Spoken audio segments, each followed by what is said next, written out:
Shallu ala Nabi Muhammad.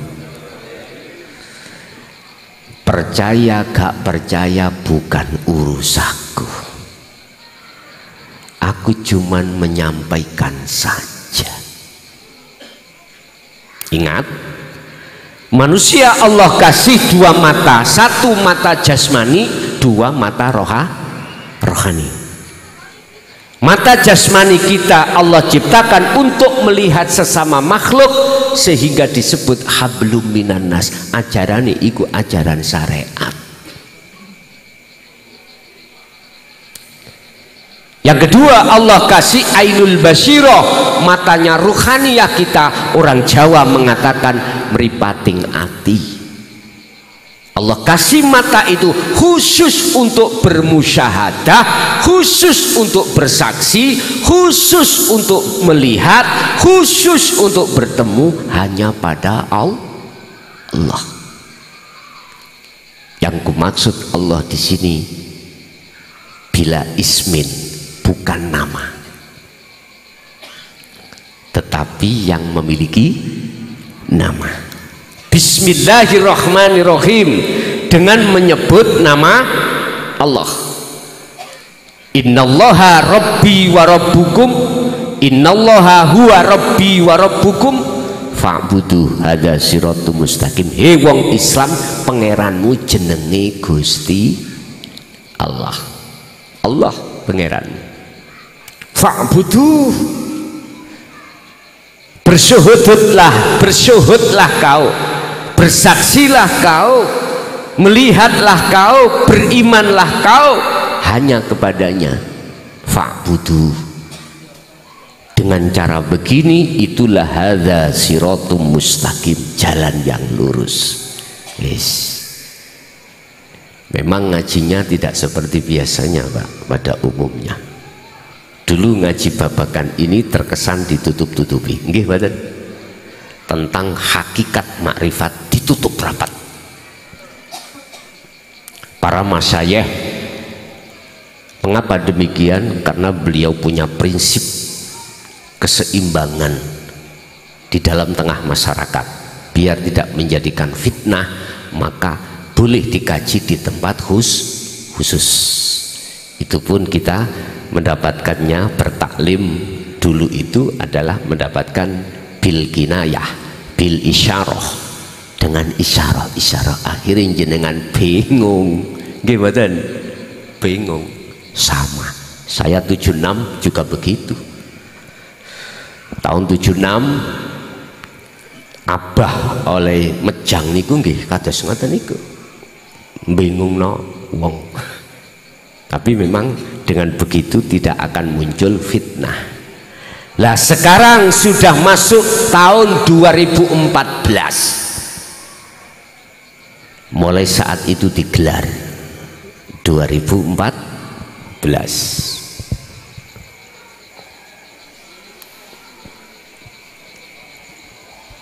20 dan 14. Rujuk di dalam Al-Quran 20 surat keberapa? Surat apa? Surat ke-20. Ternyata kita lihat adalah surat Toha. Wonten namine Cak Toha mriki. Ngajung. Pakai duit 100. Iki gak moni politik lho, mboten lho, mboten. Wis. Nek Ibu Toha nggak ada. 14 adalah ayatnya, dibuka. Ternyata itulah inti wahyu para nabi dan rasul. Inti wahyu para nabi dan rasul. Itulah tingkatan tauhid yang paling tinggi. Tingkatannya kan gini. Pertama, kita diajarkan di dalam syariat la ilaha illallah. Ini tauhid kita. Zikirnya adalah zikir jahar, syariat.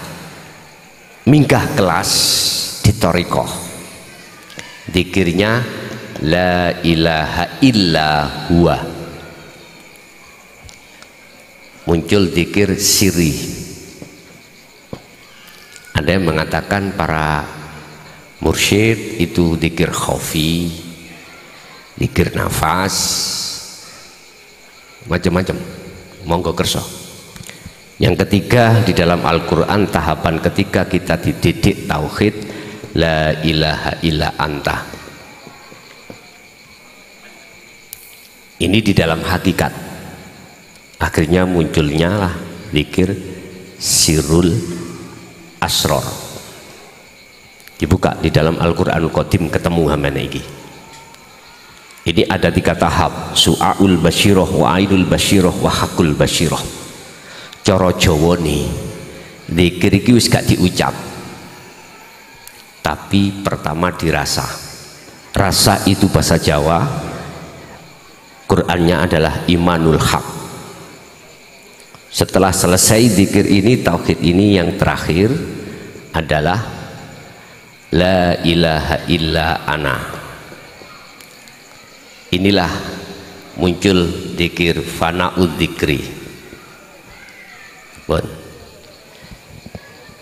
Surat yang ke-20 ayat 14 Allah dawuh, innani anallah la ilaha illa ana fa'budni wa aqimis sholah li dzikri. Lah, ditegaskan Allah terkait tauhid yang puncak ini, Bapak. Ana itu saya, maksudnya bahasanya maknanya adalah saya. Saya yang dimaksud adalah Allah. Allah pertegas lagi tentang la ilaha illa ana di dalam surah Al-Anbiya ayat 25. Di situ Allah katakan, Muhammad, aku tidak pernah mengutus utusan sebelummu. Wa ma arsalna min qablika mir rasulin illa nuhi ilaihi annahu la ilaha illa ana fa'budun. Termasuk dirimu, kecuali wajib hukumnya para rasul dulu menerima wahyu ini. Annahu berupa apa wahyu itu? La ilaha illa ana. Artinya jelas no Muhammad tentang kedudukan la ilaha illa ana ini terhadap umatmu. Dengan begitu nanti fa'budun, dia olehnya menyembah bisa bertemu aku. Inilah Pak syariat, inilah Pak torikoh, inilah Pak anta, inilah hakikat, inilah makrifat. Lengkap ya? Lengkap. Artinya apa? Selama kita belum sampai ke tauhid ana illa ana, jangan harap jenengan sholat itu bisa khudur. Jangan harap Anda itu sesuai dengan surah Al-Baqarah tadi ayat 238. Berarti materi kita surat Al-Baqarah 238 dengan surah Ali Imran ayat 31.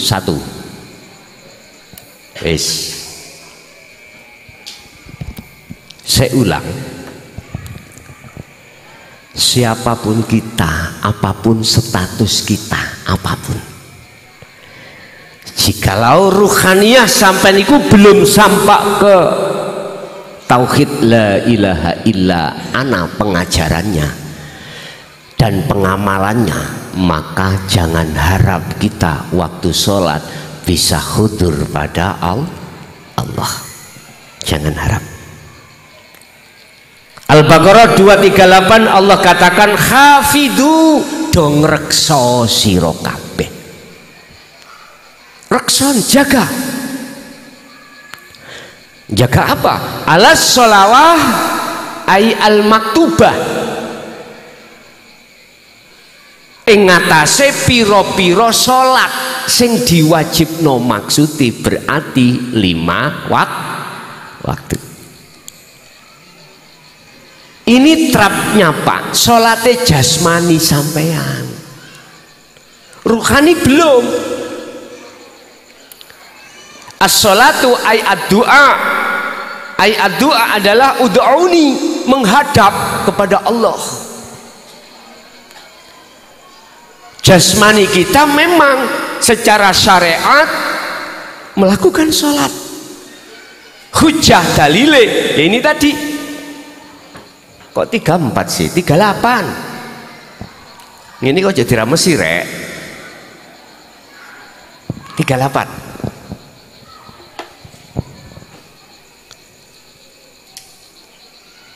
Alas sholawah ay al maktubah di situ. Ini sesuatu perintah Allah yang dilakukan secara jasmani. Akhirnya kita lakukan secara jasmani.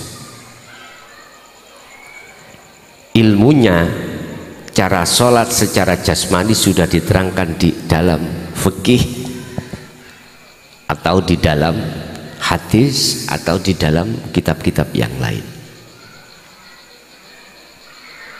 Cara Quran cuman as-sholawah.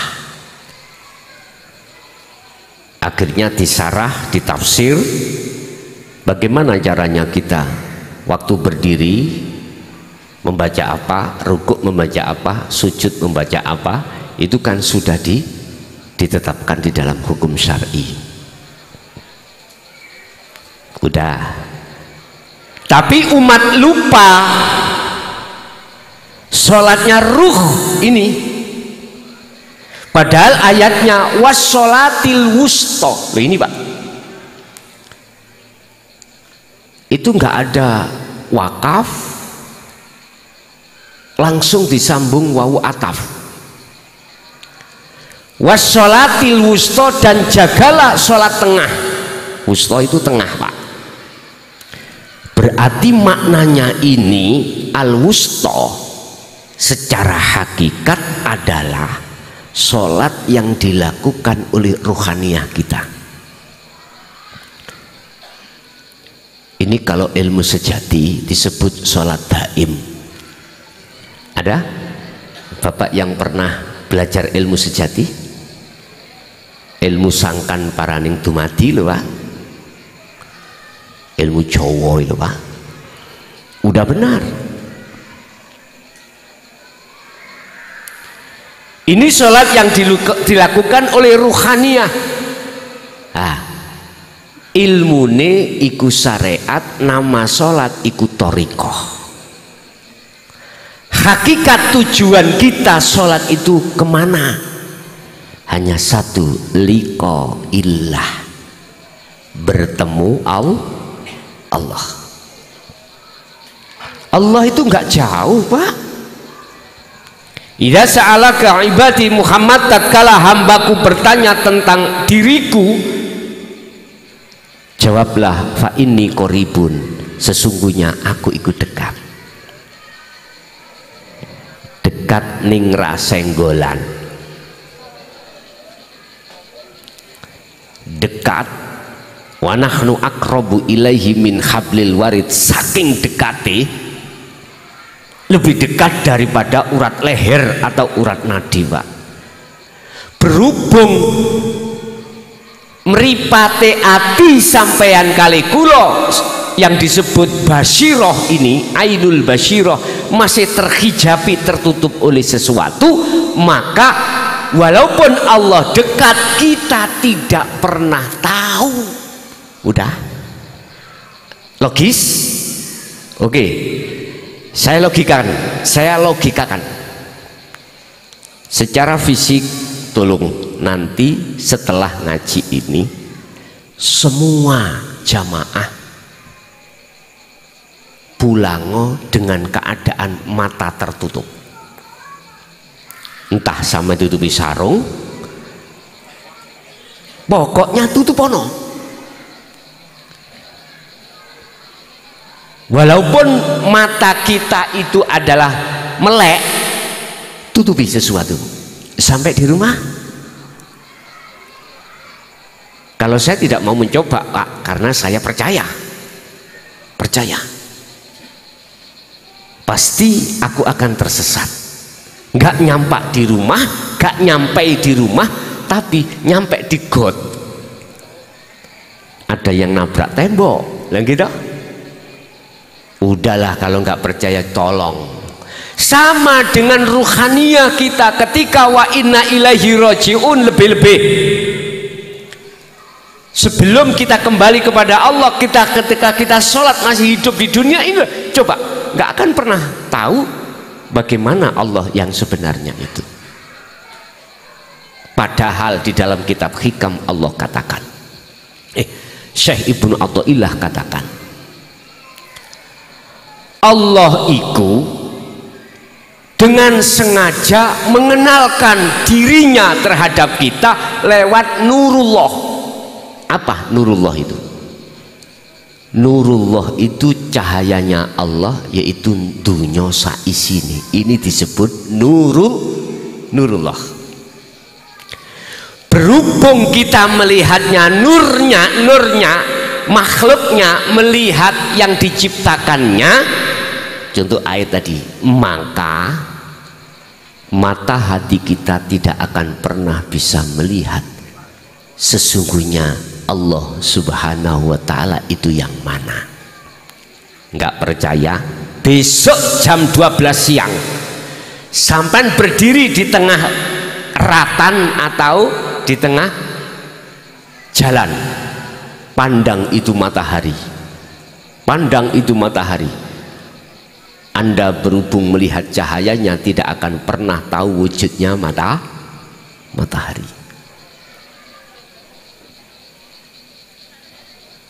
Selama kita masih beriman hati kita terhadap selain Allah, yaitu makhluk nur tadi, nurullah tadi, ya. Selama kita melihat, memandang hati kita, mata hati kita terhadap selain Allah, nurullah tadi, makhluk tadi, selama itu nurullah itu nanti akan menjadi hijab kita, dan jatuhnya kita tidak akan pernah tahu siapa sesungguhnya Allah subhanahu wa ta'ala. Allah sudah katakan, laisa kamislihi sayun. Jikalau kau ingin tahu wujudku, laisa kamislihi sayun, Anda tidak akan pernah bisa menyerupakan dengan sesuatu yang lah. Sallu ala Nabi Muhammad. Wis. Oleh sebab itu, wassolatil wusta, lakukanlah sholat roh. Sholatnya roh lakukan. Apa sholatnya roh itu, Pak? Bagaimana sih sholatnya roh? Kanjeng Nabi sampun dawuh, sallu kama ra'aitumuni usolli. Salato sira kaya nalikane aku salat iku ya apa? Jasad iku cara awak dhewe madhep nang Ka'bah ning Mekah kono, tapi ruhaniyah sampean kali kula madhep sejatine urip. Madhep sejatine Gusti Allah. Wah, iki nih tak terangno ilmu mulai dasar, Pak. Sak wulan keturutan, durung mari, belum selesai. Makanya saya setiap tahun mohon izin koordinasi dengan kecamatan, koordinasi dengan Koramil, koordinasi dengan Babin Kamtibmas atau Polsek.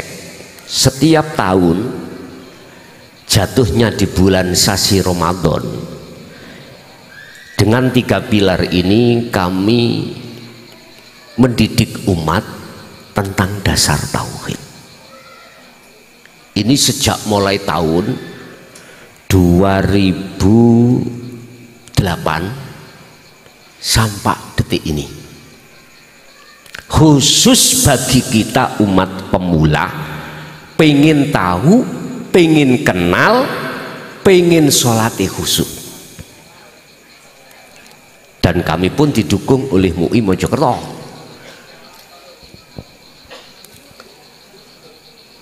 Jadi berkumpul jadi satu di pondok saya sana. Setiap malam ada BIMTEK atau pendidikan ilmu dasar tauhid untuk mengenal Allah. Dan yang datang tidak hanya dalam pulau, bahkan di luar pulau. Bahkan Malaysia ada yang datang. Membutuhkan waktu kira-kira 15 hari 15 malam. Buka sahur nggak usah mikir, sudah dijamin di situ. Jadi penak. Iku nek gelem. Sebab pertimbangan kami semuanya adalah sisa umur kita tinggal berapa kita tidak ada yang tahu. Nggih, mboten? Kalau yang sudah kita jalani semuanya tahu. Sisanya tinggal berapa sampai mati kita tidak tahu. Sungguh rugi. Qad aflahal qad khasiral ladzina kadzdzabu biliqaillah. Sungguh merugi bagi seseorang saat di dunia mendustakan alias tidak mau bertemu terhadap Tuhannya, yaitu Allah Subhanahu wa taala, umat Islam.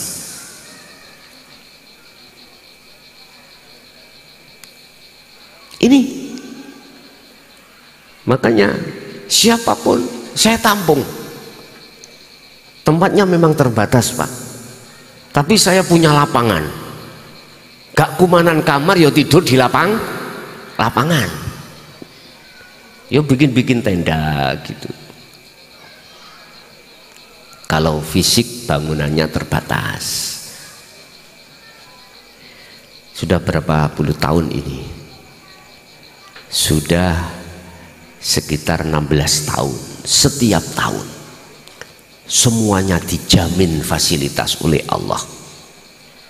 Kita nggak usah modal kita adalah sadar diri bahwasannya sisa umur kita tinggal berapa tahun, kita buat untuk takarub kepada Allah. Sholatnya ruh itu adalah ani'budullaha wajtanibut taghut, mengarahkan ruhaniyah Anda lewat iman hanya pada Allah. Wa qala aidan wa may yakfur bitaghuti wa yu'min billah. Barang siapa hatinya tinggalkan iman selain Allah, maka wa yu'min billah, dia akan beriman betul-betul hanya pada Allah. Niki nggih wonten bimbingan khusus nanti itu. Istilah bahasa instansi TNI Polri ada pendidikan yang Sparta. Artinya pendidikan Sparta itu adalah pendidikan yang wajib hatimu tinggalkan selain Allah. Itulah namanya khalwat nantinya, namanya uzlah. Anda harus tinggalkan rumah, tinggalkan semuanya secara ruhaniyah. Tapi secara jasmaniyah ya ndak loh Pak. Sing kerja ya kerja, sing kelon ya kelon. Tahu kelon? Paham Ri? Lah punya suami punya istri kewajiban, nggak apa-apa. Pokoknya ojo siang hari, bulan puasa kok ya, malam hari. Bapak Ibu, Nabi Ibrahim lewat surat Al-An'am ayat 79 Allah katakan, Ibrahim, kau tidak akan termasuk orang yang menyekutukan Allah, wa ma ana minal musyrikin, manakala inni wajjahtu wajhiya. Ketika saat ruhaniyah Nabi Ibrahim menghadapkan wajah Allah. Lah, inilah nanti Anda di dalam bulan puasa itu saya kasih tahu.